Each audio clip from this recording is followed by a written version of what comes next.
السلام علیکم ورحمۃ اللہ وبرکاتہ۔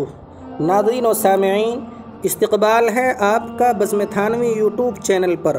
آج کا ہمارا مسئلہ ہے قربانی کس وقت اور کہاں کرے۔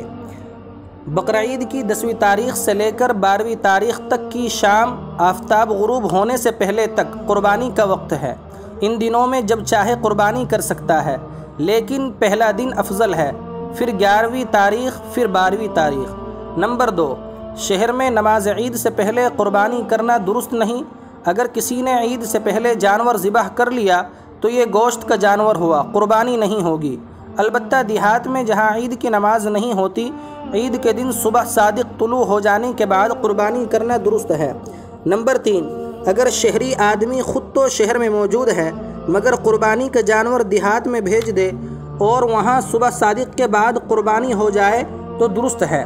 نمبر 4، ان 3 دنوں کے دوران رات کے وقت قربانی کرنا بھی جائز ہے، لیکن بہتر نہیں۔ نمبر 5، اگر ان 3 دنوں کے اندر کوئی مسافر اپنے وطن پہنچ گیا یا اس نے کہیں اقامت کی نیت کر لی اور وہ صاحب نصاب ہے تو اس کے ذمے قربانی واجب ہوگی۔